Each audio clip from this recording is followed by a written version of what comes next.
सह नो भुनक्तु सह वीर्यं करवावहै तेजस्विनावधीतमस्तु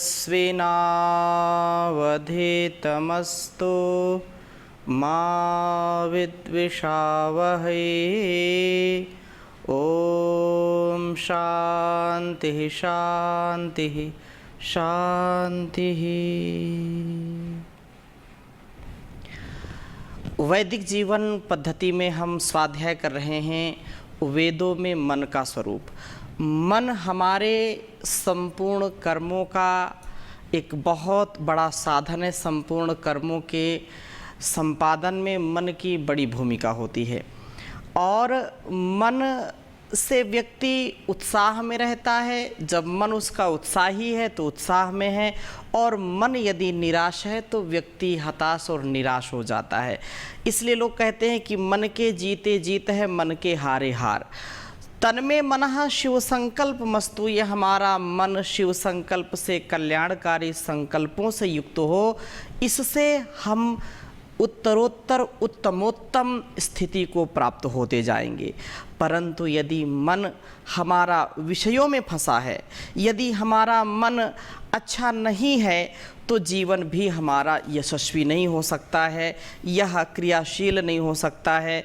और एक बात हमको अपने शास्त्रों से और इस कल्याणी वेदवाणी का जो हम स्वाध्याय कर रहे हैं, इससे हमको समझ में आती है कि व्यक्ति का मन जैसा वो चाहता है, दिव्यता से युक्त चाहता है, तो उसके लिए वैसा अन्न का सेवन भी करना चाहिए। जैसा खाएंगे अन्न वैसा हो जाएगा मन। दूसरी बात यह है कि उत्तम संतानों की उत्पत्ति के लिए भी, श्रेष्ठ संतानें हों, दिव्य संतानें हों, उसके लिए माता पिता का मन भी बहुत ही दिव्य और बहुत ही सुख आनंद से, ईश्वर की भक्ति से युक्त होना चाहिए।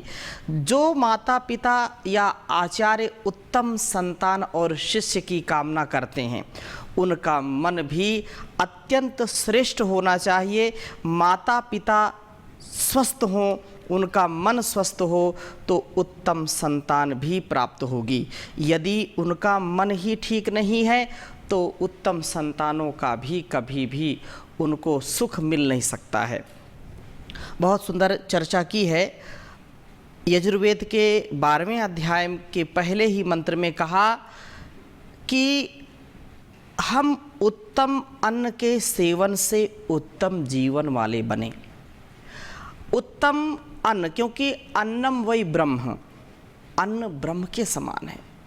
अन्नम न निंद्यात, अन्न की निंदा कभी ना करें।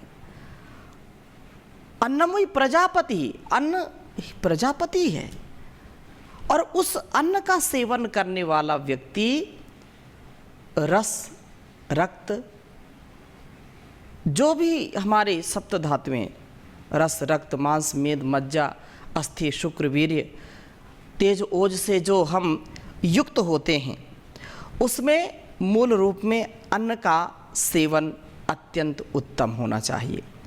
और इस प्रकार से ये कहा है यहाँ पर कि सात्विक अन्न के सेवन का उपदेश पिछले अध्याय में किया है, और इसी को फिर आगे यहाँ बढ़ाया है कि हम उत्तम अन्न वाले हों, और उत्तम अन्न बीज से उत्तम संतान होगी। माता पिता आचार्य भूमि खाद आदि के समान हैं, जीवन निर्माण के बीज के रूप में हैं, और जीवन निर्माण में बीज का जो स्थान है वो सबसे उत्तम है। भूमि का भी है, अन्न का भी है।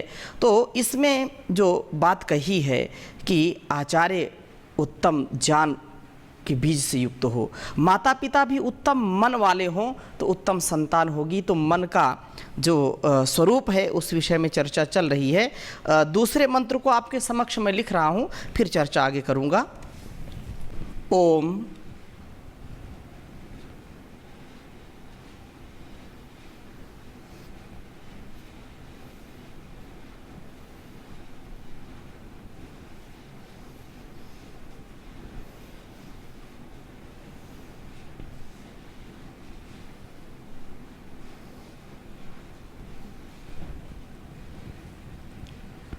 नक्तो शासा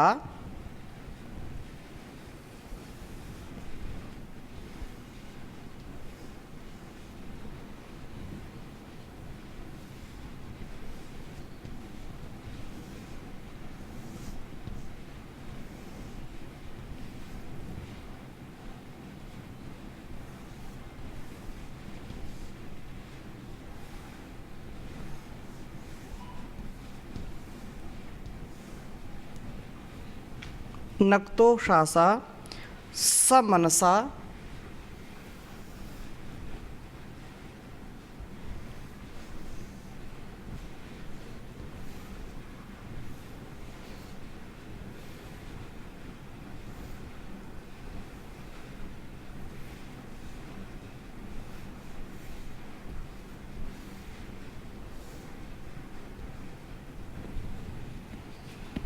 विरूपे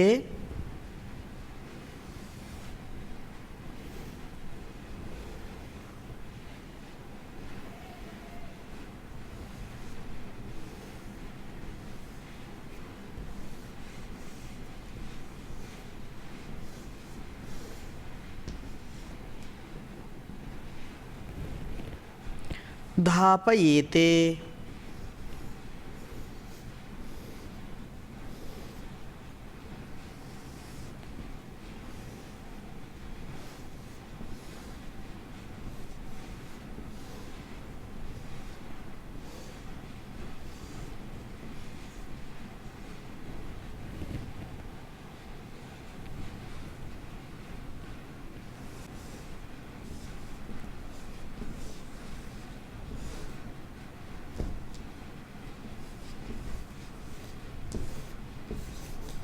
धापयेते शिशुमेकं समीची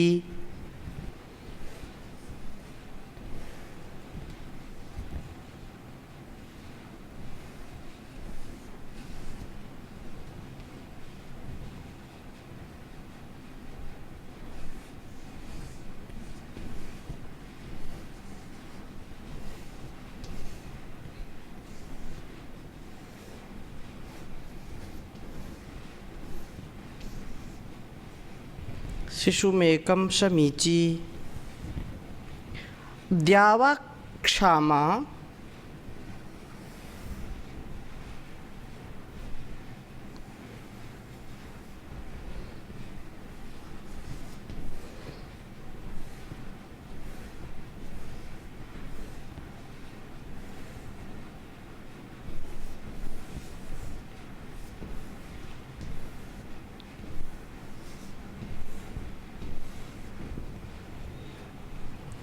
रुक्मो अंतर्विभाति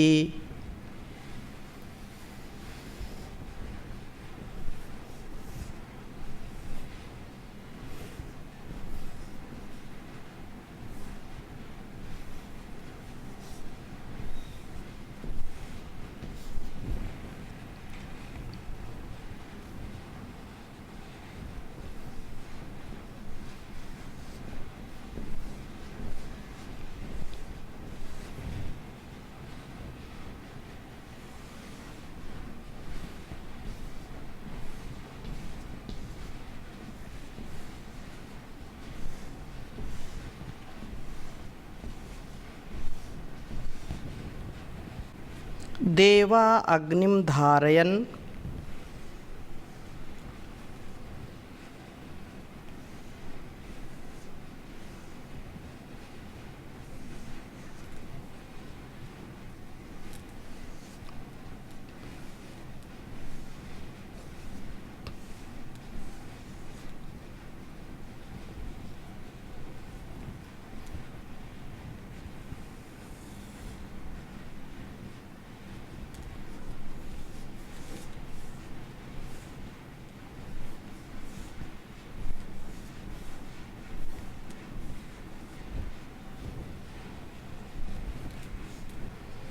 द्रविणोदाः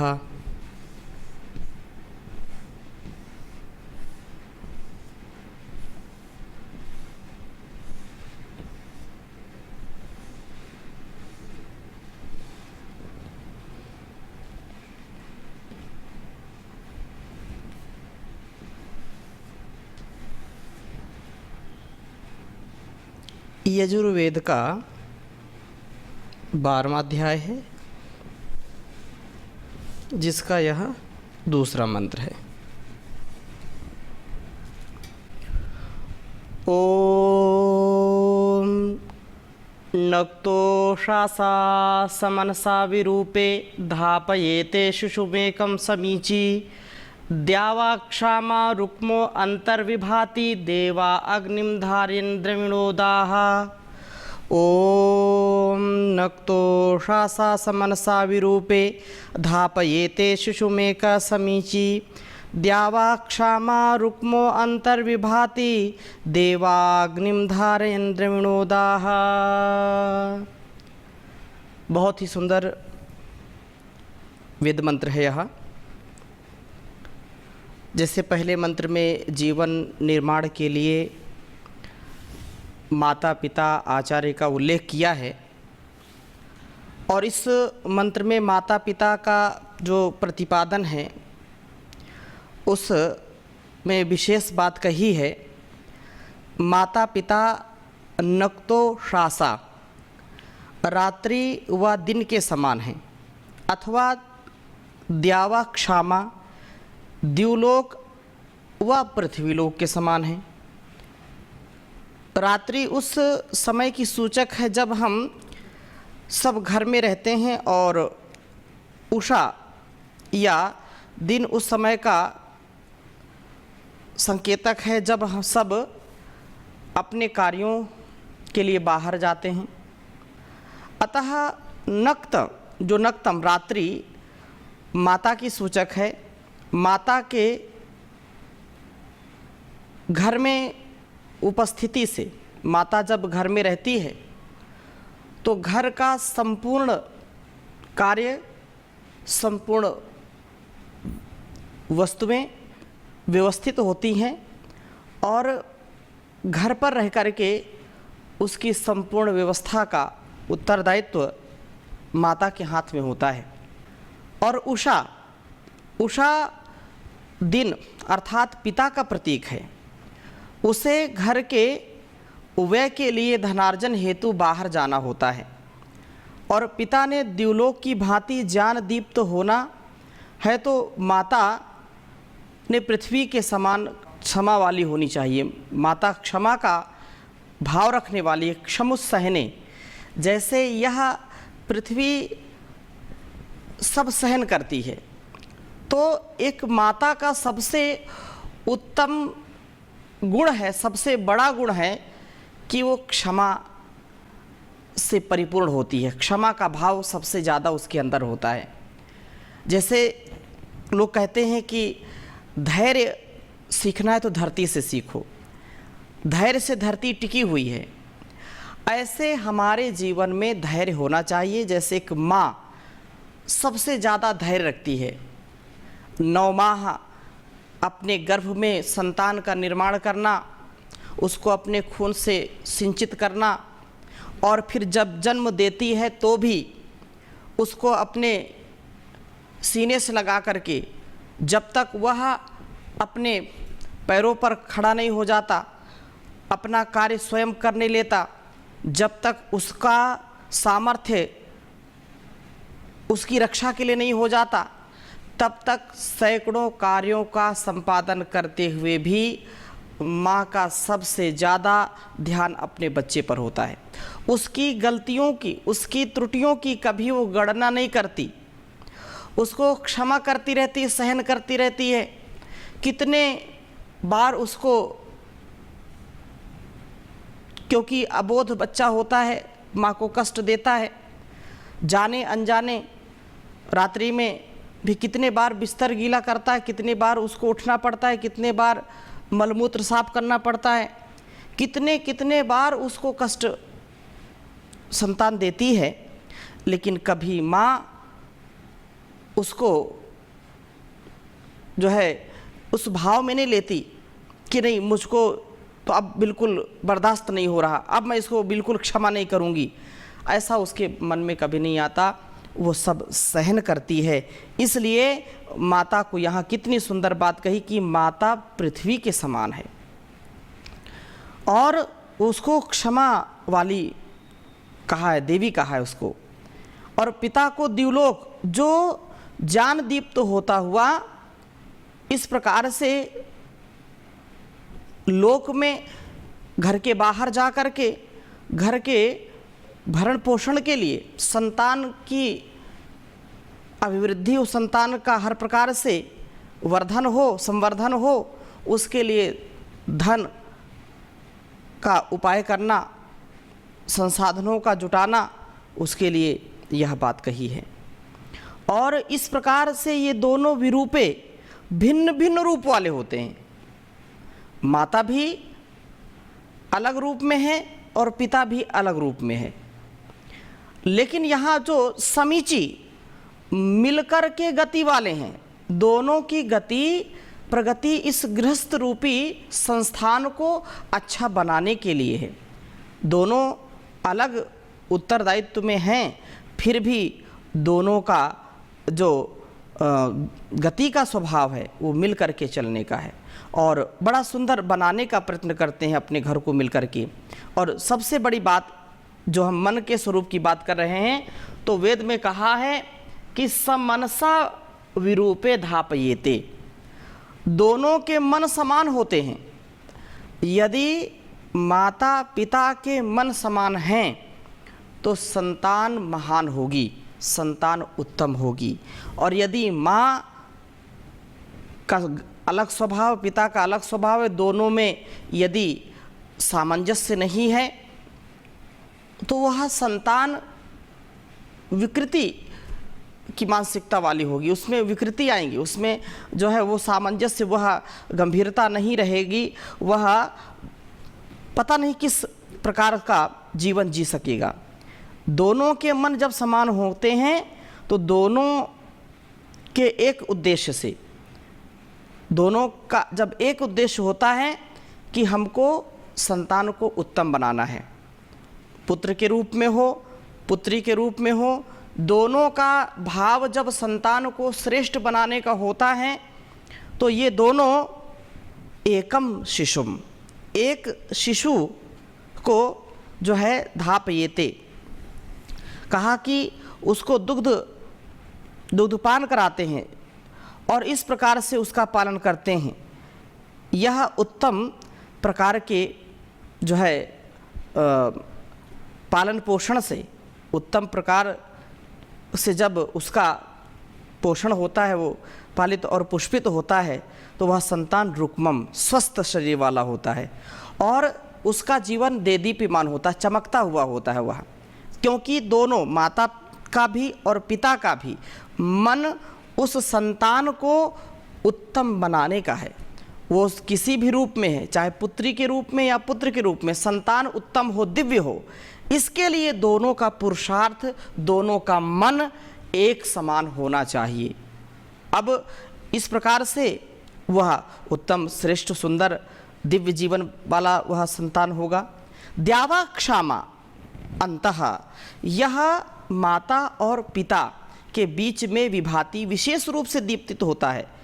द्रविणोदाह, ज्ञान धन को देने वाले देवाह विद्वान आचार्य अग्निम, इस प्रगतिशील बालक या बालिका को धार्यन, अपने गर्भ में धारण करते हैं। जैसे माता 9 माह अपने गर्भ में धारण करके शिशु का जो है भरण पोषण करती है, उसको श्रेष्ठ जन्म देती है।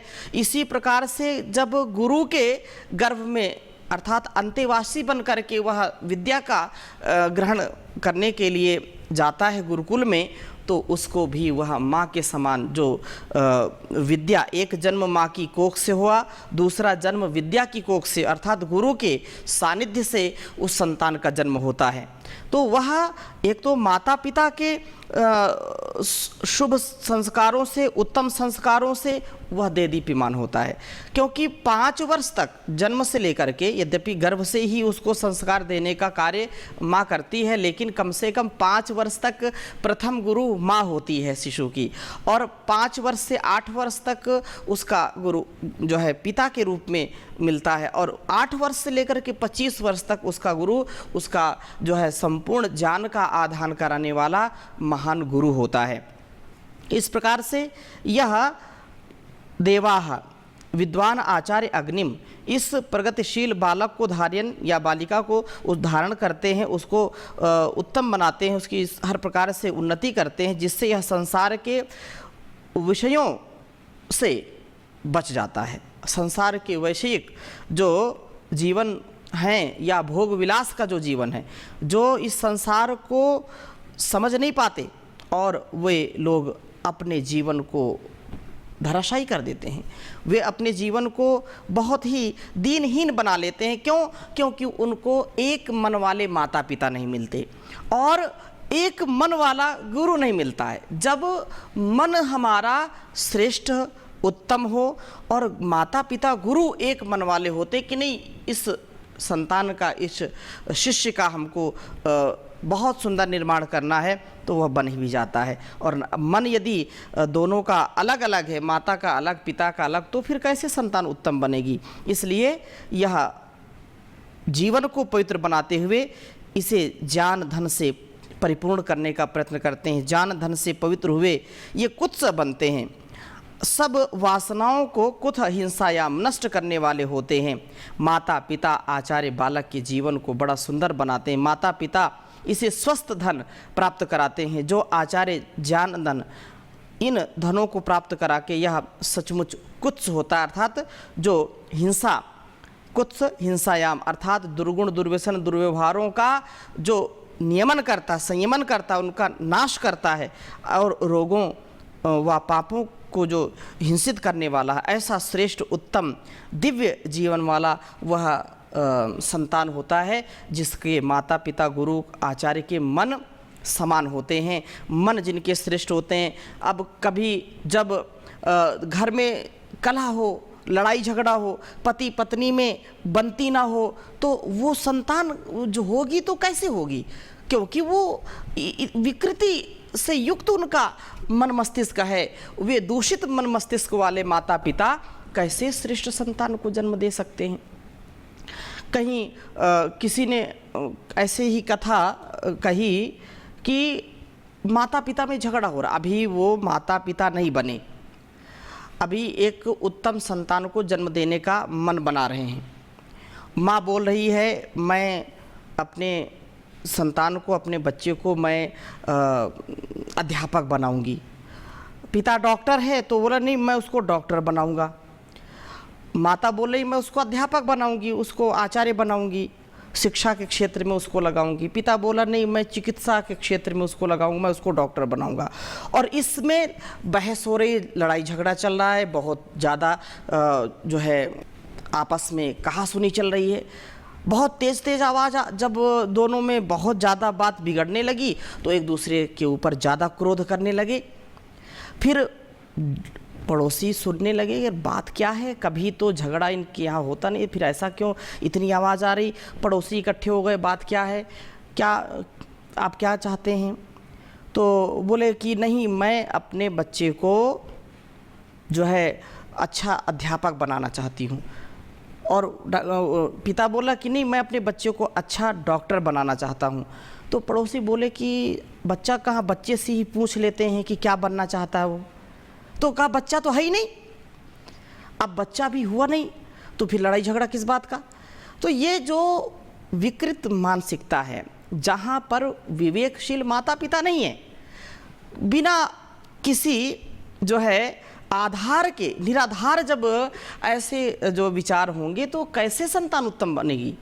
इसलिए ये माता पिता के लिए भी एक बड़ी शिक्षा है कि एक तो जब माता पिता कोई निर्णय करें तो प्रीतिपूर्वक करें और विवेक पूर्वक करें, ज्ञानपूर्वक करें। और जो संतानें हैं विशेष रूप से, उन संतानों के सामने उनके प्रत्यक्ष रहने पर कभी भी मन मुटाव नहीं होना चाहिए। घर परिवार में उनका शील स्वभाव उत्तम हो, वो जो है अपने गुणकर्म स्वभाव में उत्तमता रखें और किसी भी प्रकार से हम ये कहें कि कभी विपरीत आचरण ना करें, ईश्वर की भक्ति करें, तो हमको शक्ति मिलेगी और जीवन, हमारा घर परिवार उत्तम बनेगा, सुंदर बनेगा। यही हमारे जीवन का, दिव्य जीवन का एक सच्चा, सुंदर, सफल उपाय होगा। और इस प्रकार से निरंतरता पूर्वक माता पिता जब अच्छे मन वाले होते हैं, स्वाध्यायशील होते हैं, संयमी होते हैं, साधना से युक्त होते हैं और वे परस्पर एक दूसरे का आदर करने वाले होते हैं, जिनके मन बिल्कुल पवित्रता से, निर्मलता से, जो शुचिता से युक्त हैं, तो निसंदेह उनके शिष्य और उनकी संतानें उत्तम बनेंगी। मातृमान, पितृमान, आचार्यवान पुरुषो वेद, यह बहुत उत्तम बात कही है ऋषियों ने। हम इसको आत्मसात करें तो आगे और हम चर्चा करेंगे। अभी यहीं पर विराम लेते हैं। ओम शांति शांति शांति।